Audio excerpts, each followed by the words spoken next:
Hello guys, welcome to my channel. आज हम लोग पढ़ेंगे राज्यसभा के बारे में। तो चलिए शुरू करते हैं। सबसे पहले देखते हैं आर्टिकल 79। आर्टिकल 79 कहता है the parliament shall consist of Lok Sabha, Rajya Sabha and the president of India.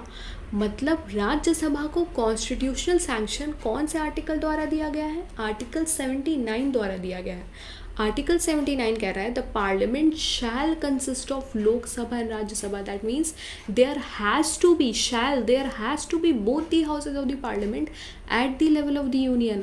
आप ऐसा नहीं कर सकते कि आप राज्यसभा को हटा दो या लोकसभा को हटा दो, नहीं, दोनों हाउसेज ऑफ द पार्लियामेंट होना ही चाहिए। There shall be, the parliament shall consist of both Lok Sabha and Rajya Sabha at the level of the union.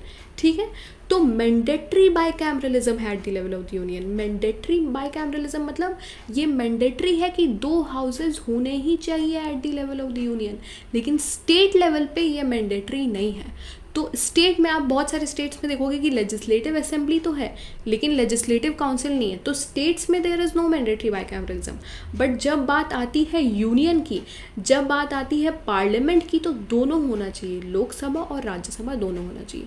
तो ये राज्यसभा को कॉन्स्टिट्यूशनल सैंक्शन मिला गया है आर्टिकल 79 द्वारा। अब राज्यसभा का जो रोल है वो बहुत ही ज़्यादा क्रूशियल है। कैसे? देखो, इंडिया जो है ना, इंडिया एक फेडरल स्टेट है। जब हम यूएसए की बात करते हैं तो यूएसए एक यूनिटरी स्टेट है। देखो, फेडरल स्टेट मतलब 7th शेड्यूल में हमारे मेकर्स ऑफ कॉन्स्टिट्यूशन ने, हमारे फाउंडिंग फादर्स ऑफ कॉन्स्टिट्यूशन ने ये क्लैरिफाई किया 7th शेड्यूल में कि हम करेंगे डिवीजन ऑफ पावर। तो कॉन्स्टिट्यूशन में 7th शेड्यूल में आप देखोगे there is a clear cut division of power. मतलब 7th शेड्यूल में मेंशन है यूनियन लिस्ट, स्टेट लिस्ट और कॉन्करेंट लिस्ट। मतलब पूरी पावर जो है हम सिर्फ यूनियन के पास नहीं देंगे, स्टेट्स को भी हम उतनी ही पावर देंगे। देखो, यूएसए में क्या होता है, अमेरिका में क्या होता है, जितनी पावर होती है वो सब की सब यूनियन के पास होती है। तो वो एक यूनिटरी स्टेट है अमेरिका। लेकिन जब हम इंडिया की बात करते हैं तो India is a federal state. और फेडरलिज्म के दो मोस्ट इंपॉर्टेंट फीचर क्या है? सबसे पहला तो डिवीजन ऑफ पावर, और फाउंडिंग फादर्स ने ये डिवीजन ऑफ पावर को मेंशन किया है 7th शेड्यूल में। 7th शेड्यूल में आपको clear cut division of power देखने को मिल रहा है। आपको देखने को मिल रहा है 7th शेड्यूल में यूनियन लिस्ट, स्टेट लिस्ट और concurrent list. Union list contains the subject matter on which only the Union Parliament can make laws. State list contains the subject matter on which only the state legislature can make law. Concurrent list contains the subject matter on which both Parliament and state legislature can make laws. मतलब कि division of power है, there is separation of power। बता दिया गया है, union तुम ये list पे लॉज बनाओगे, स्टेट तुम स्टेट लिस्ट पे लॉज बनाओगे, कॉन्करेंट लिस्ट में यूनियन और स्टेट जो है दोनों लॉज बना सकता है। तो डिवीजन ऑफ पावर है, और ये फेडरलिज्म का एक बहुत ही इंपॉर्टेंट फीचर है, डिवीजन ऑफ पावर। कौन से शेड्यूल में मेंशन किया गया है? 7th शेड्यूल में। तो फाउंडिंग फादर्स को पता था कि यूनियन कहीं डोमिनेटिंग ना हो जाए, यूनियन कहीं ये छोटे छोटे स्टेट्स को खा ना जाए, उनको डोमिनेट ना करे, उनको दबाए नहीं। इसीलिए फाउंडिंग फादर्स ने सोचा कि बहुत ज़्यादा ज़रूरी है ये स्टेट्स को उनकी खुद की आइडेंटिटी देना। ठीक है, तो सबसे most important feature of federalism is the division of power. और एक बहुत ही इंपॉर्टेंट फीचर है फेडरलिज्म का, वो है बाइकैमरलिज्म। बाइकैमरलिज्म मतलब दोनों हाउसेज ऑफ पार्लियामेंट है। ऐसा तो नहीं है कि फाउंडिंग फादर्स ने सोचा कि parliament will only consist of Lok Sabha, नहीं, लोकसभा और राज्यसभा दोनों है। और राज्यसभा क्या है? Rajya Sabha is the council of states, Rajya Sabha is the voice of states. Lok Sabha में तो हम खुद अपने रिप्रेजेंटेटिव्स को इलेक्ट करते हैं हर 5 साल में, ठीक है, लेकिन राज्यसभा का इलेक्शन कैसे होता है? राज्यसभा का इलेक्शन इनडायरेक्ट इलेक्शन होता है। हम वोट नहीं कर रहे हैं वहाँ पे रिप्रेजेंटेटिव्स को, हमारे रिप्रेजेंटेटिव्स वोट कर रहे हैं। मतलब जो स्टेट लेजिस्लेटिव असेंबली है, जो elected members of all the legislative assembly of states and union territory of Delhi and Puducherry, वो वोट कर रहे हैं, वो मेंबर्स भेज रहे हैं राज्यसभा में। तो राज्यसभा में कौन आ रहा है? राज्यसभा में स्टेट ही तो आ रहा है, स्टेट के ही तो मेंबर्स आ रहे हैं। लेजिस्लेटिव असेंबली जो है वो वहाँ से मेंबर्स को इलेक्ट करके भेज रहे हैं। तो Rajya Sabha is the voice of state, it is the representation of the states. तो हम स्टेट को ही कैसे हटा दें? फाउंडिंग फादर्स नहीं चाहते थे कि यूनियन स्टेट्स को डोमिनेट करने की कोशिश करें, यूनियन स्टेट्स को दबाने की कोशिश करें। इसीलिए founding fathers of the constitution ने डाला आर्टिकल 79 में parliament shall consist of both Lok Sabha and Rajya Sabha. There is mandatory bicameralism at the level of the union. Rajya Sabha का होना भी उतना ही ज़रूरी है. क्यों? क्योंकि Rajya Sabha is the voice of states. ये स्टेट्स की आवाज़ है. It is the council of states. Rajya Sabha क्या है? स्टेट्स को रिप्रेजेंट कर रहा है. राज्यसभा का इलेक्शन डायरेक्टली तो नहीं होता है. We the people are not electing the members of Rajya Sabha. Rajya Sabha का इलेक्शन होता है इनडायरेक्टली, प्रोपोर्शनल रिप्रेजेंटेशन द्वारा. मतलब कि जिस स्टेट का जितना पॉपुलेशन है, पॉपुलेशन के हिसाब से उस स्टेट से राज्यसभा में मेंबर्स आएंगे. जैसे कि बिहार का पॉपुलेशन ज़्यादा है तो बिहार से ज़्यादा मेंबर्स आएंगे राज्यसभा में. और ये जो कौन से स्टेट से कितने मेंबर्स आएंगे ये मेंशन किया गया है 4th शेड्यूल में. तो जब आप 4th शेड्यूल खोलोगे तो उसमें बताया गया है name of state and number of members that will be sent to Rajya Sabha from that state. जैसे कि आसाम से कितने मेंबर्स आएंगे राज्यसभा में? 7 आएंगे. बिहार से कितने आएंगे राज्यसभा में मेंबर्स? 16 आएंगे. फिर आंध्र प्रदेश से 18 आएंगे. ठीक है. तो जैसे आसाम का पॉपुलेशन कम है तो कम मेंबर्स आ रहे हैं, बिहार का ज़्यादा है तो ज़्यादा आ रहे हैं. तो पॉपुलेशन के हिसाब से जिस स्टेट का जितना पॉपुलेशन है उस हिसाब से राज्यसभा में मेंबर्स आएंगे. तो कितने मेंबर्स आएंगे ये हमें पॉपुलेशन कैलकुलेट करने की ज़रूरत नहीं है. ये ऑलरेडी मेंशन किया गया है 4th शेड्यूल में कि कौन सा स्टेट कितना मेंबर्स भेजेगा राज्यसभा में. ये कौन से शेड्यूल में मेंशन किया गया है? 4th शेड्यूल में. ठीक है. चलो अब हम लोग देखते हैं कॉम्पोजिशन ऑफ राज्यसभा. तो आर्टिकल 80 में दिया गया है maximum strength of Rajya Sabha is 250. मैंने क्या बोला? मैक्सिमम स्ट्रेंथ, करंट स्ट्रेंथ नहीं. Current strength is 245 but maximum strength article 80 में दिया गया है दैट इज 250. ये 250 में से जो 238 मेंबर्स है they will come by indirect election और बाकी के जो 12 मेंबर्स हैं they will be nominated by the president. So president will nominate 12 people who have practical experience and special knowledge in the field of art, science, literature and social service. ठीक है. So maximum strength of Rajya Sabha is 250 being mentioned under article 80 of the constitution. ये 250 में से 238 will come by indirect election and rest 12 members will come by nomination. ठीक. चलो allocation of seats to Rajya Sabha. मैंने आपको बताया कि कौन से स्टेट से कितने मेंबर्स आएंगे राज्यसभा में. ये मेंशन किया गया है 4th schedule of the constitution में. तो 4th schedule talks about allocation of seats to Rajya Sabha. जैसे कि देखो आंध्र प्रदेश से कितने आएंगे, जैसे नेम ऑफ स्टेट दिया हुआ है और नंबर ऑफ सीट्स दिया हुआ है 4th शेड्यूल में. आंध्र प्रदेश से 18 मेंबर्स आएंगे, अरुणाचल प्रदेश से 1 मेंबर आएगा, आसाम से 7 आएंगे, बिहार से 16 आएंगे. तो ऐसे करके हर एक स्टेट से कितने मेंबर्स आएंगे 4th शेड्यूल में दिया गया है. अब इलेक्शन हम लोगों ने देखा. सो राज्यसभा का इलेक्शन कैसे होता है? Indirect election, proportional representation and single transferable vote. So elected members of legislative assembly of all states and union territory of Delhi and Puducherry. तो हम लोगों ने राज्यसभा के इलेक्शन के बारे में देखा. इनडायरेक्ट इलेक्शन होता है. जो इलेक्टेड मेंबर्स है legislative assembly of all states and union territory of Delhi and Puducherry will send their representatives to the Rajya Sabha. Proportional representation, single transferable vote. ये तो बात हो गई इलेक्शन की. अब राज्यसभा का टेन्योर क्या है? जैसे लोकसभा हर 5 साल में डिसॉल्व होता है फिर फ्रेश इलेक्शंस होता है, वो तो लोकसभा हो गया. बट राज्यसभा जो है ये कभी भी डिसॉल्व नहीं होता है. याद रखेगा, Rajya Sabha is the permanent house of the parliament. हर 2 साल में राज्यसभा में से 1/3 of the members will retire और उसके बाद फ्रेश इलेक्शंस होगा in order to fill up the vacancy. So Rajya Sabha is the permanent house of the parliament. Rajya Sabha will never get dissolved. At the end of every 2 year in Rajya Sabha 1/3 of the member will retire. उसके बाद fresh elections होगा और जितने member retire हुए हैं उतने ही आ जाएंगे, तो बैलेंस मेंटेन हो जाएगा. ठीक है. So term of Rajya Sabha members is 6 year but tenure of Rajya Sabha is indefinite period, क्योंकि राज्यसभा तो कभी भी डिसॉल्व नहीं होता है. ठीक है. अब हम लोग बात करते हैं चेयरमैन ऑफ राज्यसभा के बारे में. देखो, एक होता है प्रिसाइडिंग ऑफिसर ऑफ लोकसभा जिसको हम लोग बोलते हैं स्पीकर, एक है प्रिसाइडिंग ऑफिसर ऑफ राज्यसभा जिसको हम लोग बोलते हैं चेयरमैन. अब ये जो चेयरमैन है, जो वाइस प्रेसिडेंट है, vice president will become the ex officio chairman of Rajya Sabha. मतलब कि जब हम बात कर रहे थे लोकसभा, हम लोगों ने डिस्कस किया था लोकसभा के प्रिसाइडिंग ऑफिसर के बारे में, स्पीकर के बारे में लास्ट सेशन में. तो हम लोगों ने देखा था कि लोकसभा के मेंबर्स में से ही एक को बनाया जा रहा था speaker, presiding officer of Lok Sabha. ठीक है। जो लोकसभा में जो मेंबर्स हैं उन्हीं में से किसी एक को इलेक्ट किया जा रहा था as the presiding officer of Lok Sabha, जो कि है स्पीकर। लेकिन यहाँ पे राज्यसभा में जो प्रिसाइडिंग ऑफिसर है, जो चेयरमैन है, वो कोई मेंबर नहीं है राज्यसभा का। मतलब राज्यसभा के मेंबर्स में से एक जन को चेयरमैन नहीं बनाया जा रहा है, तो फिर किसको चेयरमैन बनाया जा रहा है, किसको प्रिसाइडिंग ऑफिसर बनाया जा रहा है? वाइस प्रेसिडेंट को बनाया जा रहा है। So vice president is the ex officio chairman of the Rajya Sabha. Ex officio मतलब just because he is occupying the office of the vice president, he automatically becomes the chairman of राज्य सभा। ठीक है। तो स्पीकर जो था, लोकसभा का जो प्रिसाइडिंग ऑफिसर था speaker, he was the member of the Rajya Sabha, he is the member of the Lok Sabha. लेकिन जब हम राज्यसभा के प्रिसाइडिंग ऑफिसर के बारे में बात कर रहे हैं, चेयरमैन के बारे में बात कर रहे हैं, so chairman is not a member of the Rajya Sabha. तो चेयरमैन कौन है? चेयरमैन जो है, एक्स ऑफिशियो चेयरमैन जो है, वो वाइस प्रेसिडेंट है। Vice president is the ex officio chairman of Rajya Sabha and he is not a member of the Rajya Sabha. अब ऐसा क्यों किया गया है?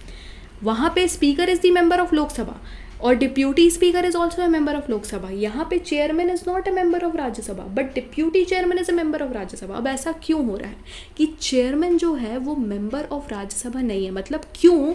किसी मेंबर्स में से ही एक को क्यों नहीं बनाया जा रहा है चेयरमैन? क्यों ऐसा क्यों किया जा रहा है कि राज्यसभा में जितने मेंबर्स हैं उन्हीं में से किसी एक को चुन के क्यों नहीं चेयरमैन बनाया जा रहा है, क्यों नहीं प्रिसाइडिंग ऑफिसर बनाया जा रहा है? क्योंकि क्या होगा, आपको मैंने बताया फोर्थ शेड्यूल में क्या हो रहा था, जो बड़े स्टेट्स हैं वो ज़्यादा अपने रिप्रेजेंटेटिव्स को भेजेंगे राज्यसभा में, जो छोटे स्टेट्स है, आसाम है, गोवा है, उनसे कम मेंबर्स आएंगे राज्यसभा में। ठीक, तो बड़े स्टेट्स फिर डोमिनेट करने लग जाएंगे ना। बड़े स्टेट्स क्या चाहेंगे कि उन्हीं में से कोई एक प्रिसाइडिंग ऑफिसर बने, तो वो छोटे स्टेट्स का तो कभी मौका ही नहीं आएगा। क्यों? क्योंकि उनके रिप्रेजेंटेटिव्स तो कम है राज्यसभा में, तो फिर से बड़े स्टेट्स डोमिनेट करने रखेंगे। तो इसीलिए फाउंडिंग फादर्स ने सोचा कि जो राज्यसभा का जो प्रिसाइडिंग ऑफिसर है, जो चेयरमैन है, वो राज्यसभा के मेंबर्स में से एक को चूज नहीं किया जाएगा। तो कौन होगा राज्यसभा का प्रिसाइडिंग ऑफिसर? वाइस प्रेसिडेंट होगा। So vice president will be the ex officio chairman of Rajya Sabha who is not a member of Rajya Sabha. ठीक है, चलो अब हम लोग देखते हैं पावर्स ऑफ राज्यसभा के बारे में। तो देखो, राज्यसभा को सबसे पहले तो काउंसिल ऑफ स्टेट्स कहा जाता है, वॉइस ऑफ स्टेट्स कहा जा रहा है। ये राज्यसभा ही है जो स्टेट्स को रिप्रेजेंट कर रहा है। राज्यसभा जो है वो दिखा रहा है स्पिरिट ऑफ फेडरलिज्म। देखो, केशवानंदा भारती केस में federalism was declared as a part of basic structure doctrine. Supreme court ने केशवानंदा भारती केस में ये कहा था कि federalism is a part of basic structure doctrine, मतलब कि यूजिंग आर्टिकल 368। आर्टिकल 368 क्या है? Amending power of the parliament. तो पार्लियामेंट बाय यूजिंग आर्टिकल 368 तुम कुछ भी अमेंड कर सकते हो। You can amend any provision of the constitution but you can not touch the basic structure of the constitution. और जो फेडरलिज्म है वो बेसिक स्ट्रक्चर है। फेडरलिज्म का फीचर्स मैंने आपको बताया। फेडरलिज्म का फीचर्स क्या है? दो मोस्ट इंपॉर्टेंट फीचर है। सबसे पहले तो डिविजन ऑफ पावर, दूसरा बाइकैमरलिज्म। ठीक है, तो ये फेडरलिज्म का बहुत इंपॉर्टेंट फीचर है दोनों। तो सुप्रीम कोर्ट ने केशवानंदा भारती केस में कहा कि भाई पार्लियामेंट तुम फेडरलिज्म को टच नहीं कर सकते। यू कैन, कल को जाके पार्लियामेंट आर्टिकल 79 को नहीं हटा सकता। क्यों नहीं हटा सकता? आर्टिकल 79 कह रहा है parliament shall consist of Lok Sabha, Rajya Sabha and the president of India. तो कल को जाके पार्लियामेंट ऐसा नहीं कर सकता कि हम राज्यसभा को ही हटा दें। तो अब हम लोग करते हैं पावर्स ऑफ राज्यसभा। देखो, राज्यसभा को बोला जाता है as the council of states, as the voice of states. Rajya Sabha जो है, देखो क्या है ना कि राज्यसभा रिप्रेजेंट करता है the very spirit of federalism. Federalism का हम लोगों ने देखा दो मोस्ट इंपॉर्टेंट फीचर है, एक है डिवीजन ऑफ पावर और एक है बाइकैमरलिज्म। और ये जो फेडरलिज्म है, ये सुप्रीम कोर्ट ने केशवानंदा भारती केस में ये कह दिया कि federalism is a part of basic structure doctrine. ठीक है, मतलब कि parliament by using article 368 can amend any provision of the constitution. Article 368 talks about amending power of the parliament. Parliament by using Article 368 can amend any provision of the Constitution but cannot touch the basic structure of the Constitution. Parliament अपना amending power use करके कल को article 79 से राज्यसभा को नहीं हटा सकता। ऐसा नहीं बोल सकता कि parliament shall consist of Lok Sabha and the president of India. ऐसा नहीं कर सकता। क्यों नहीं कर सकता? क्योंकि सुप्रीम कोर्ट ने कह दिया कि federalism is a basic structure of the constitution. Parliament तुम अपने अमेंडिंग पावर को यूज़ करके आर्टिकल 79 में से राज्यसभा को कैसे हटा दोगे? क्योंकि फेडरलिज्म तो बेसिक स्ट्रक्चर है, बेसिक स्ट्रक्चर को तुम टच नहीं कर सकते यूजिंग योर अमेंडिंग पावर, ठीक है। और फेडरलिज्म का दो मोस्ट इंपॉर्टेंट फीचर है, एक है बाइकैमरलिज्म और एक है डिवीजन ऑफ पावर। बाइकैमरलिज्म मतलब दोनों हाउसेज होनी चाहिए, लोकसभा और राज्यसभा दोनों ही होना चाहिए। तो कल को पार्लियामेंट आर्टिकल 79 से राज्यसभा को तो हटा ही नहीं सकता। क्यों नहीं हटा सकता? क्योंकि केशवानंदा भारती केस में supreme court declared federalism as the basic structure. So parliament by using its amending power can not remove Rajya Sabha. तुम राज्यसभा को टच भी नहीं कर सकते because Rajya Sabha denotes the very spirit of federalism in a country. अब देखो, जब हम बात करते हैं राज्यसभा की तो और भी बहुत पावर्स है राज्यसभा के पास, जैसे कि इन टर्म्स ऑफ ऑर्डिनरी बिल हम लोग डिस्कस किए हुए हैं, आप मेरे सेशंस में जाइएगा, ऑर्डिनरी बिल, मनी बिल और कॉन्स्टिट्यूशन अमेंडमेंट बिल। जब हम बात करते हैं ऑर्डिनरी बिल की, देखो एक बात आपको पता होगा कि no bill can become a law unless it is passed by Lok Sabha, Rajya Sabha and given assent by the president. कोई भी बिल तब तक लॉ नहीं बन सकता जब तक दोनों हाउसेज ऑफ द पार्लियामेंट पास नहीं करे और जब तक प्रेसिडेंट उसको असेंट ना दे। भाई लोकसभा तुम डिबेट डिस्कशन करते रहो, तुम वोटिंग करते रहो, वो बिल लॉ कैसे बनेगा जब तक उसको राज्यसभा पास नहीं करेगा, जब तक उसको प्रेसिडेंट असेंट नहीं देगा। तो राज्यसभा का तो बहुत ज़्यादा इंपॉर्टेंट रोल है। और क्या रोल है राज्यसभा को? ऑर्डिनरी बिल में भी आपको राज्यसभा का रोल देखने को मिलता है कि मान लो ऑर्डिनरी बिल ये लोकसभा ने पास कर दिया, ठीक है। ऑर्डिनरी बिल क्या होता है? Which is neither a money bill nor a financial bill nor a constitution amendment bill. आप ये सब बिल्स जो है वो देख लीजिएगा, ठीक है, वो सेशन में मैंने डिस्कस किया हुआ है। तो जब ऑर्डिनरी बिल लोकसभा द्वारा पास किया जा रहा है तो राज्यसभा के पास बहुत ज़्यादा पावर है। क्या पावर है? Rajya Sabha can reject the ordinary bill, Rajya Sabha can send this ordinary bill back to the Lok Sabha, Rajya Sabha can also withhold this ordinary bill for a period of 6 months। तो ये पावर है राज्यसभा के पास in terms of ordinary bill. In terms of financial bill भी राज्यसभा के पास power है। Rajya Sabha can reject the financial bill as well, Rajya Sabha can send this bill back to the Lok Sabha, can send the financial bill back to the Lok Sabha. Rajya Sabha can also withhold the financial bill for a period of 6 months और more. तो राज्यसभा का power in terms of ordinary bill और money bill, in terms of ordinary bill और financial bill बहुत ज़्यादा देखने को मिलता है। लेकिन जब हम बात करते हैं मनी बिल की, money bill is being defined under article 110 of the constitution.